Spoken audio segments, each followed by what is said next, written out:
یہ سفید ریش سفید داڑھی والے جو آپ کے محفلوں میں بیٹھے ہیں، جن کے وجہ سے محفل چاہے جتنی بھی عذاب کی حقدار ہو، خدا عذاب کو روک دیتا ہے۔ یہ حدیث میں نے پڑھی تو مجھے تعجب ہوا، اتنی عزت و احترام پروردگار کے حضور اس داڑھی کی، اس سفید داڑھی کی، کہ جتنے بھی گنہگار اس محفل کے اندر موجود ہو، خدا اپنی عذاب کے فرشتے اس محفل پہ نازل نہیں کرتا ہے۔ تو عزیزان گرامی، جب ہم نے کہہ دیا لا الہ الا اللہ محمد الرسول اللہ، تو کیا ہماری زندگی ان کی سیرت اور ان کی خوشنودی کے مطابق چلنی چاہیے یا اپنی مرضی سے چلانی؟ بہرحال آپ خوش ہو یا ناراض ہو، میں آخری آپ کو سوشل بائیکاٹ کا میں آپ کو وارننگ دے رہا ہوں۔ یاد رکھے، میں کل جہنم کے آگ میں جلنا نہیں چاہ رہا، آپ جلنا چاہتے ہو تو جل جاؤ۔ میں نے تمام حجت کرنی تھی، میں اس مہینے کے یکم سے، یعنی 31 کا مہینہ ہے، میں یکم سے جو بندہ مسجد میں نہیں آئے گا اس کے غم میں خوشی میں شامل نہیں ہوں گا۔ مارے آپ مجھے نکال دے اس پتی پورا سے، میں خوش ہوں انشاءاللہ، میں خوشی کے ساتھ جاؤں گا، سرخرو ہو کے جاؤں گا، پروردگار سے کہہ کے جاؤں گا خدایا میں نے تیری دین کو پھیلانے کی کوشش کی، میں نے تیرے دین کی طرف دعوت دینے کی کوشش کی۔ نہ تم لوگوں کے پاس مجلس کا احترام ہے، نہ مسجد کا احترام ہے، نہ امام بارگاہ کا احترام ہے، نہ بڑے کا احترام ہے، نہ چھوٹے کا احترام ہے، نہ خواتین کو پردے کی عزت ہے، نہ خواتین کو شوہر کی عزت ہے، نہ بیوی کو مرد کی عزت ہے، نہ بہن کی بہن کا بھائی سے جو تعلق ہے وہ تعلق داری ہی نہیں ہے۔ اس معاشرے کے اندر بیٹھ کے خود کو کیا چلائے، کیسے چلائے بندہ؟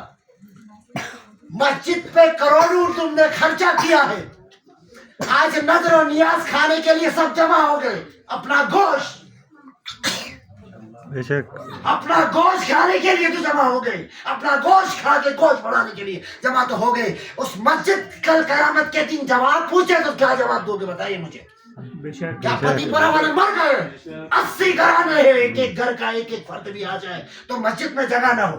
3 سال میرا تبلیغ کرنے کا مقصد یہاں یہ نہیں تھا کہ میں آگے اپنا تنخواہ لے کے چلے جاؤں، میں نے بارہا کہا ہے اور تمام حجت کی، آج آخری تمام حجت اس عالم بزرگوار کی چہلم کے موقع پر اس لیے کر رہا ہوں کہ ایک عالم مظلوم ہو کے یہاں سے گزر گیا، میں بھی مظلوم ہونا نہیں چاہ رہا۔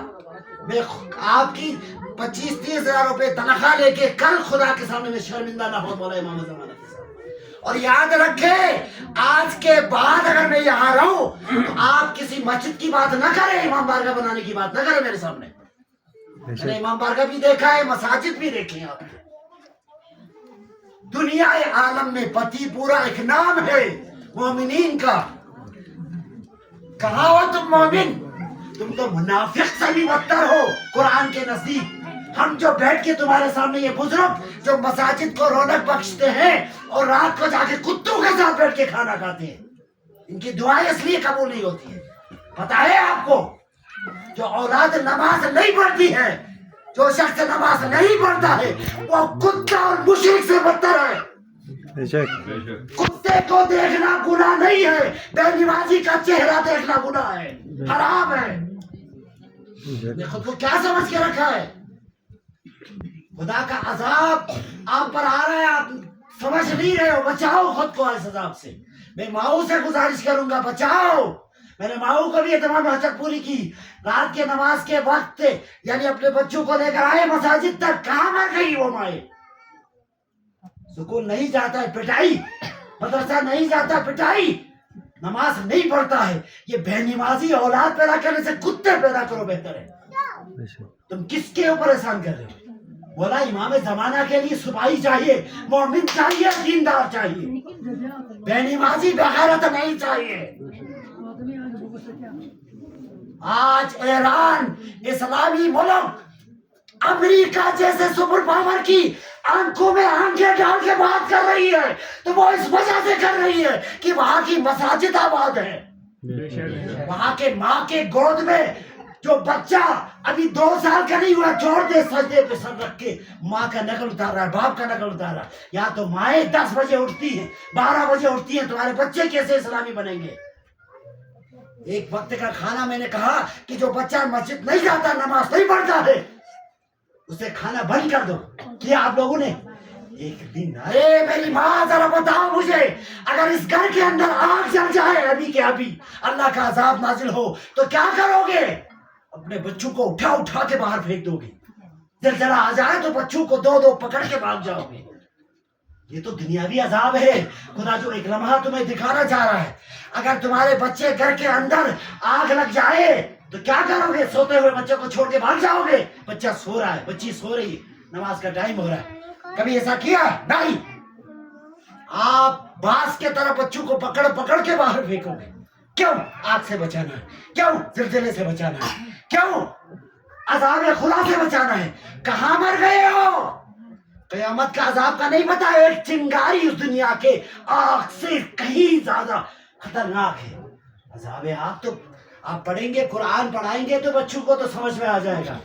خدا کے لیے میری مجالس شاید آپ سمجھ رہے ہوں گے، اس کو کچھ آتا نہیں ہے. اللہ کے فضل و کرم سے یقین جانے میں اپنی اتمام حجت کر رہا ہوں. باقی آپ جانے، آپ کا دین جانے، آپ کا اسلام. میں نے یکم تاریخ آپ کو دے دیا. یکم سے جو مسجد میں نہیں آئے گا، باپ ہو یا بیٹا، ہاں مجبوری ہے، ایک غلط بات ہے. ہم بھی دیکھتے ہیں اس محلے میں رہتے ہیں، حسن معاشرت میں کون کہاں ہے بھائی، مزدوری کر رہا ہے، محلے میں نہیں ہے، کوئی مسئلہ نہیں ہے. یار محلے میں ہو مساجد دوسروں کی آباد، تمہاری مسجد ویران، کروڑوں روپے خرچ کیا اس مسجد کو. کل یہ مسجد پوچھے گی تو کیا جواب دو گے؟ ارے یار بیٹے کو 10 سال پڑھا کے آپ اس پر تانے دے رہے ہو. میں نے اس کی پرورش کی ہے، آج دیکھو ایک بیوی کے خاطر مجھے چھوڑ کے چلا گیا. ایک بیٹے کی معمولی پرورش تو نے نہیں کی ہے، وہ محبت پتری جو خدا نے تمہارے اندر ڈال دی تھی، اس کے وجہ سے بچے کو پالا، بچی کو پالا. آج بچے اور بچی کے اوپر احسانات کر رہے ہو. کیا مسجد کو اتنا خرچ کر کے کل مسجد جواب نہیں؟ آپ سے پوچھے گی سوال تو کیا جواب دوں گا؟ ہے سوال کا جواب نہیں ہے. خدا کے لیے خدا کو مانو، رسول کو مانو، سنت کو چھوڑو، واجب کو ادا کرو. جو نماز نہیں پڑھتا ہے وہ تاریخ الصلاۃ وہ کتے سے بدتر ہے. میں نے نہیں کہا، قرآن نے کہا.